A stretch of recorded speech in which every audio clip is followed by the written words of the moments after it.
Hi friends, welcome to TipsLavanya YouTube channel. இன்னைக்கு நம்ம சுவையான சாம்பார் சாதம் எப்படி பண்றதுன்னு தான் பார்க்க போறோம்.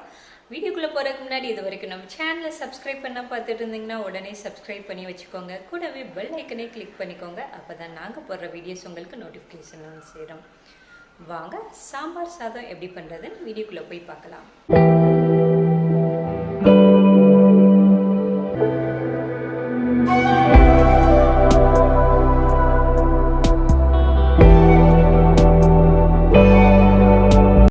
சாம்பார் சாதம் செய்கிறதுக்காக 1 கப் பச்சரிசி, 1/2 கப் துவரம்பருப்பு எடுத்து இது ரெண்டையும் நல்லா அலசி எடுத்து வச்சுருக்கேன்.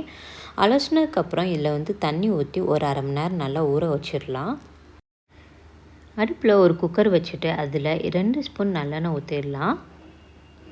அடுத்து 1 ஸ்பூன் நெய் போட்டுக்கோங்க. நெய் போட்டு சாம்பார் சாதம் செய்கிறப்ப சாம்பார் சாதம் செம்மையாக இருக்கும். எண்ணெய் நல்லா காஞ்சதுக்கப்புறமா அதில் 1/2 ஸ்பூன் கடுகு போட்டுக்கோங்க.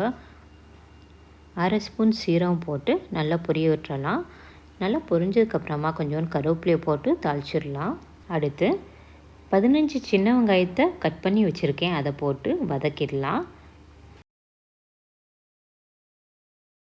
வெங்காயம் இந்தளவு வதங்கினதுக்கப்புறமா ஒரு பெரிய தக்காளியை கட் பண்ணி வச்சுருக்கேன், அதை போட்டு தேவையான அளவு உப்பு போட்டு வதக்கி விட்டுறலாம். உப்பு போட்டு தக்காளி வதக்கிறப்ப சீக்கிரமாக வதங்கிடும்.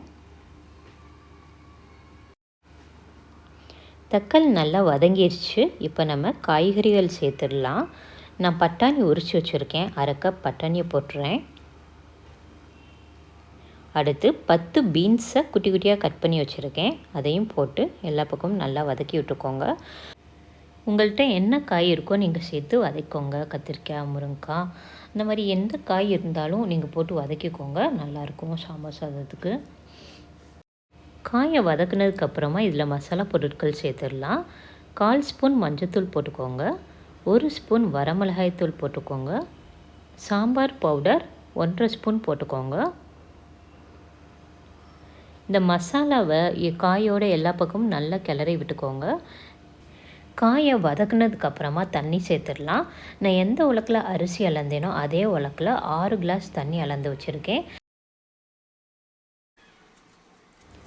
பெருங்காயத்தூள் தூவி விட்டு இதை எல்லா பக்கமும் நல்லா கலந்து விட்டுக்கோங்க. சாம்பார் சாதம் நல்லா குழஞ்சி வந்தால் தான் நல்லாயிருக்கும். தண்ணி நல்லா கொதி வந்ததும் நம்ம அரிசியை போட்டுடலாம். தண்ணி நல்லா கொதிச்சிருச்சு, நம்ம ஊற வச்சுருக்க அரிசியை போட்டுடலாம்.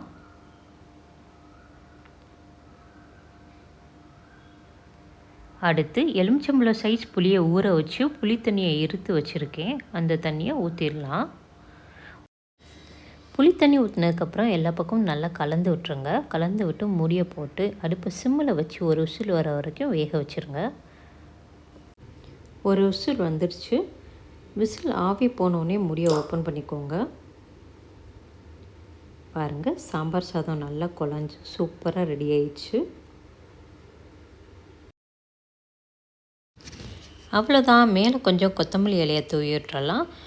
சுவையான சாம்பார் சாதம் ரெடி ஆயிடுச்சு. நீங்களும் செஞ்சு பாருங்கள். செஞ்சு பார்த்து எப்படி வந்துச்சுன்னு கமெண்ட்டில் சொல்லுங்கள்.